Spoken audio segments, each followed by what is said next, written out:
नमस्कार, आप देख रहे हैं बियॉन्ड बॉर्डर्स और मैं हूं अनुज। बांग्लादेश में पिछले कई दिनों से यह होड़ मची है कि आखिर मोहम्मद यूनुस की गर्दन कौन मरोड़ेगा। नल्ली निहारी की गर्मी के सहारे सर्दियां काटने का ख्वाब देख रहे यूनुस के लिए मुश्किलें माउंट एवरेस्ट से भी ऊंची हैं इस वक्त। आज के अंक में भी यूनुस की अंतरिम सरकार और बांग्लादेश में जारी सर्कस के आसपास बात होगी।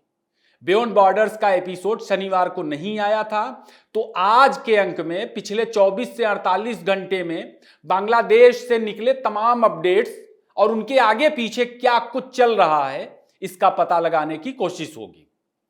इस अंक में भी बहुत सारी चीजें नई हैं, इसे अंत तक देखें और बेहतर रीच के लिए लाइक करें, शेयर करें और अपनी राय भी जरूर देते रहें, जो हमारे लिए कैपिटल टीवी के लिए बहुत मायने रखती है।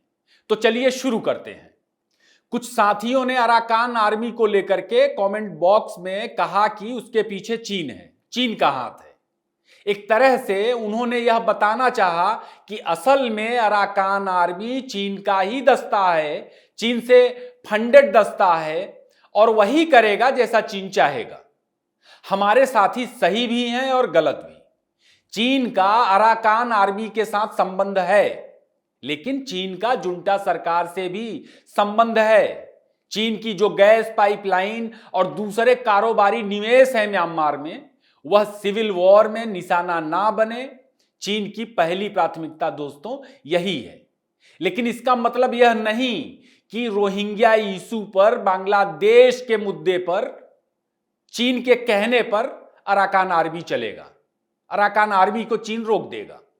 रोहिंग्या अराकान आर्मी के लिए एक बहुत ही भावुक मुद्दा है। क्यों, यह बता दिया गया था पिछले एपिसोड में। बाकी स्क्रीन पर आप अराकान आर्मी की चिट्ठी देख सकते हैं, जो माउंट गांव के आखिरी बेस पर कब्जे के बाद जारी हुई थी। चिट्ठी पुरानी है, खबर आपको बताई जा चुकी है, लेकिन इसमें नया यह है कि अराकान आर्मी ने चिट्ठी यानी बयान में बताया था कि उसके खिलाफ जुंटा सेना के साथ इस्लामी कट्टरपंथी तमाम आतंकी लड़ाके और उनके संगठन भी जंग में शामिल है। ये इस्लामिस्ट ग्रुप्स कौन है? ARSA यानी अराकान रोहिंग्या सेल्वेशन आर्मी। इसी ने 2017 में 99 बंगाली हिंदुओं का नरसंहार भी किया था। RSO यानी रोहिंग्या सोलिडिटरी ऑर्गेनाइजेशन और ARA यानी अराकान रोहिंग्या आर्मी। ये आतंकी संगठन म्यांमार और बांग्लादेश दोनों जगह सक्रिय हैं, दोनों जगहों से संबंधित हैं और इनका दूसरे आतंकी संगठनों के साथ भी संबंध है दुनिया के। इन आतंकी संगठनों की विचारधारा म्यांमार में इस्लामिक राष्ट्र बनाना है। इन्हें इस काम के लिए बांग्लादेश, पाकिस्तान के चैनल से दुनिया के दूसरे जो इस्लामिक देश हैं उनसे मदद मिलती है। यूं ही नहीं, दुनिया में मुस्लिम देशों की संख्या बढ़ती जा रही है, उसके पीछे एक प्रक्रिया है। अराकान आर्मी के साथ भारत के अच्छे संबंध हैं, जिसका सबूत पिछले एपिसोड में दिया गया था। मैं ज्यादा डिटेल में नहीं देना चाहता, कुछ चीजें समझ लिया करिए। दोस्तों, डिप्लोमेसी एक खेल है। यहां कोई परमानेंट दोस्त नहीं है और कोई परमानेंट दुश्मन नहीं होता। यहां साझे हित पर दोस्ती दुश्मनी तय होती है। पाकिस्तान और बांग्लादेश जैसे देश और कांग्रेस जैसी पार्टियां जो खानदानी मुगलिया सल्तनत से चलती हैं, वे इसे नहीं समझ पाती। क्यों नहीं समझ सकती? क्योंकि हित साझे नहीं होते हैं। उनके हित मुगलिया हैं, जाहिर है। वे चीजों को गजवाए हिंद की फिलॉसफी में देखते हैं। अब आप एक मिनट के लिए ठहर कर सोचिए कि रोहिंग्याओं के खूंखार आतंकी संगठनों से ताल्लुक हैं। पश्चिम की तमाम रिपोर्ट्स ने भी इन चीजों को कंफर्म किया, जिसकी जानकारी आपको पिछले एपिसोड में दी गई। बावजूद कांग्रेस ने उन्हें भारत में शरण दी और कहां बसाया? जम्मू कश्मीर में, जहां एक दूसरी ही संस्कृति, एक दूसरा ही क्लाइमेट, रोहिंग्याओं से अलग क्लाइमेट है। उन्हें बंगाल आदि इलाकों में भी बसा सकते थे। इतना दूर उनको ले जाना, उन विचारों को क्या जरूरत थी? और क्यों बसाया? कोई भी औसत बुद्धि का इंसान समझ सकता है। शक की वजहें छोड़ेंगे तो लोग शक करेंगे ना जी। वह भी तब जब आपका अतीत विश्वासघाती रहा हो, सत्ता के लिए कुछ भी करने वाला रहा हो। अब देखिए, प्रियंका गांधी वाड्रा जी संसद में चिल्ला रही हैं कि सरकार अदानी से मिली है और संविधान खतरे में है। वह समझा रही कि लोकसभा चुनाव में भाजपा की सीटें कम नहीं होती तो संविधान पलट देते। संविधान अब तक इसलिए नहीं पलट पाए मोदी जी क्योंकि भाजपा की सीटें लोकसभा चुनाव में थोड़ी सी कम रह गई। जबकि हकीकत क्या है? मोदी के चेहरे पर एनडीए ने स्पष्ट बहुमत की संख्या से भी ज्यादा आंकड़ा हासिल किया। लेकिन तब ईवीएम सही है जब भाजपा हार जाए या उसकी सीटें कम हो जाए, मगर जैसे ही महाराष्ट्र में भाजपा जीत जाती है तो ईवीएम खराब हो जाता है। मोदी ने चुनाव में धांधली करवाई, ऐसे विचार दिए जाते हैं। और मजेदार यह भी है कि इसी ईवीएम पर लोगों ने बटन दबाकर मोदी को प्रचंड बहुमत के साथ दिल्ली भेजा था। और तब सरकार किसकी थी? प्रियंका गांधी वाड्रा जी के चचा जान ही सत्ता में थे। कांग्रेसियों को लगता है कि उनके खेल को देश की जनता समझ नहीं पा रही। लोग बांग्लादेश के आईने में चीजों को साफ साफ देख रहे हैं। यह भगवान का ही शुक्र है कि सोरोस के रिश्तेदार भारत में कामयाब नहीं हो पा रहे। दोस्तों, बिल्कुल इसी पैटर्न पर बांग्लादेश के चुनाव में भी शेख हसीना की जीत को धांधली बताया गया। भारत और हिंदुओं के विरोध का इस्लामिस्ट कैंपेन चला, वहां सरकार गिरा दी गई। और उसके बाद क्या क्या किया गया? शेख हसीना के जाने के बाद भी जब बांग्लादेश में चीजें अब तक सही नहीं हो पाई, वहां पर सर्कस लोग रोज देख रहे हैं। वहां का सर्कस रोज अखबारों में वहीं के अखबारों से निकलकर सामने आ रहा। और वही हिंदू विरोध, भारत विरोध और शेख हसीना के विरोध की लकीर पीटी जा रही है, जो भारत में भी पीट रहे हैं कुछ लोग लगातार। अब तो शेख हसीना भी नहीं है वहां। जो भी हो, बांग्लादेश का सर्कस भारत के लिए बहुत मजेदार है और एक आईने की तरह है। जॉर्ज सोरोस के टुकड़ों पर पलने वाले लोगों ने बांग्लादेश को तो बर्बाद कर दिया, और कैसे रोज दर्जनों उदाहरण निकल के आ रहे हैं, यह दिलचस्प है। यह ढाका ट्रिब्यून की खबर देखिए स्क्रीन पर।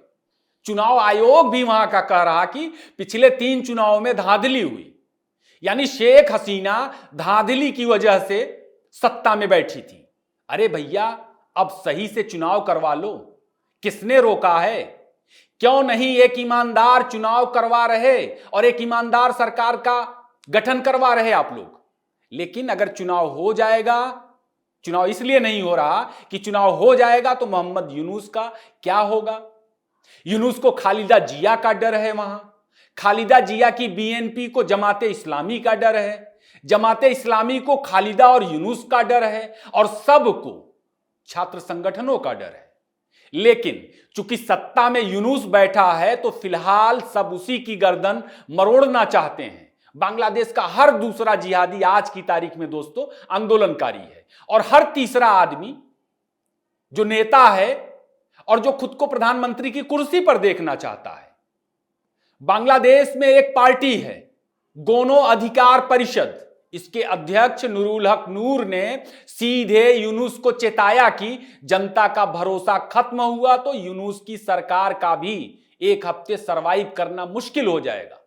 इस पार्टी ने सरकार को एक लिस्ट दी है, डिमांड की, और चेतावनी दी है कि अगर जरूरत पड़ी तो वह यूनुस सरकार के खिलाफ भी प्रदर्शन करेगी। एक दूसरा संगठन है जुलाई शहीद समिति फाउंडेशन। आंदोलनकारी छात्रों युवाओं का यह संगठन है जो शेख हसीना के खिलाफ तख्ता पलट में जारी हिंसा में शामिल रहा, और इसके अध्यक्ष शर्जील आलम ने तो सरेआम यूनुस को धमकी दी है कि हम किसी को नहीं छोड़ेंगे, चाहे वह अंतरिम सरकार के मुखिया मोहम्मद यूनुस ही क्यों ना हो।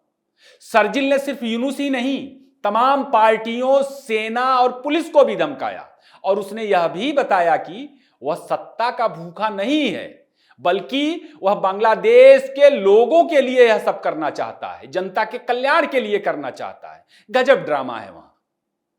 जुलाई में वहां जनता के कल्याण के नाम पर ही सड़कों पर नंगा नाच हुआ था, जिसे पूरी दुनिया ने देखा था, हमने और आपने भी देखा था दोस्तों। बांग्लादेश की पिक्चर में सब कुछ है, लव का सब कुछ। फ्रस्ट्रेशन का लेवल वहां 7वें आसमान पर जा चुका है इस वक्त, अराजकता चरम पर है। ढाका यूनिवर्सिटी में 20 से 30 लोगों के समूह ने रात में धावा बोला और यूनिवर्सिटी टीचर्स के एसोसिएशन को ही तहस नहस कर दिया। खबर स्क्रीन पर देख लीजिए। उधर झोला छाप यूनुस की एनजीओ टाइप झोला छाप सहयोगी सईदा रिजवाना, जिसे यूनुस ने अपनी कैबिनेट में एनवायरनमेंट एडवाइजर बनाया है, उसने राजनीतिक सुधारों को लेकर के शुक्रवार को एक कमेंट किया था।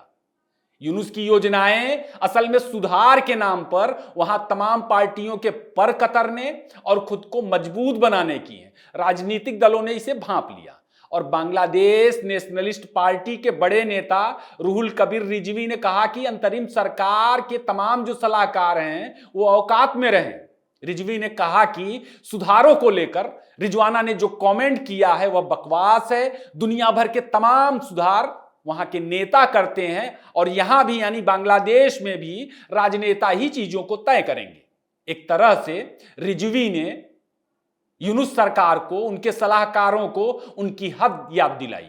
यह पाकिस्तान प्रॉपर्टी है। लोगों का गुस्सा इस कदर बढ़ता जा रहा है कि किसी से भी मामला संभाले नहीं बन रहा। कैसे काबू करें? अब खालिदा जिया भी मैदान में उतर रही है। वह भी 7 साल बाद बांग्लादेश में एक रैली के जरिए। रैली 21 दिसंबर के दिन प्रस्तावित है। यह रैली असल में यूनुस और जमात को औकात दिखाने के लिए, ताकत प्रदर्शन के लिए की जा रही है। दोस्तों, यह सब इसी साल जुलाई में शेख हसीना के तख्ता पलट से पहले एक ही भाषा बोलते थे, एक ही थाली में बैठ करके खाते थे, एक ही प्रेस कॉन्फ्रेंस में नजर आते थे। अब हर कोई एक दूसरे की गर्दन मरोड़ना चाहता है। कॉमन निशाने पर मोहम्मद यूनुस है, क्योंकि बेचारा वह सरकार में बैठा है जिसे अमेरिकी और दूसरी पश्चिमी ताकतों ने वहां पर बिठाया था। जमीन पर हालत खराब है। बांग्लादेश की 1 दर्जन से ज्यादा फैक्ट्रियां आंदोलन की वजह से बंद हो गई, जिसका अपडेट आपको पिछले एपिसोड में दिया गया था। ध्यान बटाने के लिए हिंदुओं का नरसंहार भी वहां किया गया, धर्मस्थल तोड़े गए, भारत का विरोध किया गया, लेकिन चीजें वहीं की वहीं हैं। महंगाई आसमान पर जा चुकी है इस वक्त। आंदोलनों की वजह से जो थोड़ा बहुत काम धाम वहां चल रहा था वह भी ठप पड़ा हुआ है और बेकारी आसमान पर है, बहुत ज्यादा बढ़ गई है। यहां तक कि कॉटन इंडस्ट्री जो बांग्लादेश की जान थी वह भी बर्बादी की कगार पर है। जूट मिलर्स को प्रॉफिट रिकवर करने के लिए संघर्ष करना पड़ रहा है। बांग्लादेशी मीडिया इसकी वजह बता रहा कि विदेश से मांग ही नहीं है। विदेशी अब दूसरे विकल्प पर जा चुके हैं, यानी कहीं और से सामान मंगवा रहे हैं। यहां विदेश का मतलब आप लोग भारत समझ सकते हैं। अमेरिका में जो कपड़े एक्सपोर्ट किए जाते थे उसकी कीमतों पर बुरी तरह से असर पड़ा है। उसकी कीमतें नीचे हो गई हैं, कम हो गई हैं। यानी जो पहले 10 रुपए में माल एक्सपोर्ट होता था वहां, अब वही माल 7-8 रुपए में एक्सपोर्ट हो रहा है। बांग्लादेश की मीडिया चीजों को रिपोर्ट कर रही है, मगर अभी भी सच नहीं बता रही कि यह सब कुछ भारत की वजह से हो रहा है, क्योंकि अभी वहां तो भारत की अर्थव्यवस्था को बर्बाद करने का जुनून चल रहा है पाकिस्तान के साथ। वह पाकिस्तान जो खुद बैसाखी पर खड़ा है, एक दिव्यांग दूसरे दिव्यांग को कंधे पर बिठाकर दोस्तों रेस दौड़ने निकला है, भ्रम बेच रहा है। यूनुस पाकिस्तान के बहाने सार्क को लेकर भारत को घेर रहा है। आपने यह खबर देखी होगी। सार्क का लोग नाम तक भूल चुके हैं। अरे चिचा, खाने की फिक्र करो फिलहाल, दिसंबर तक ढंग से कटना मुश्किल है तुम लोगों का। दोस्तों सब्र करें। यही बांग्लादेशी मीडिया 2 हफ्ते में भारत का भी नाम लेने लगेगी और कहेगी, देखो मूर्खों तुमने क्या किया। कल के एपिसोड में आपको बताएंगे कि असल में बांग्लादेश का किस तरह हमेशा हमेशा के लिए इलाज किया जा चुका है और कैसे जिहादियों के झुंड से बना यह देश, जिहादियों का झुंड मोदी, जयशंकर और डोभाल के जबड़े में है। कैसे वह समय नजदीक आ रहा है कि बांग्लादेश का भारत जो चाहे जैसे चाहे वैसा कर सकता है। इसकी जानकारी कल के एपिसोड में आपको मिलेगी। आज के लिए बस इतना ही। एपिसोड को खूब लाइक करें, शेयर करें, अपनी राय भी जरूर दें। आपसे जल्द मुलाकात होगी। तब तक कैपिटल टीवी के प्रोग्राम्स को देखते रहें। आपने इतना समय दिया, आपका दिन शुभ हो।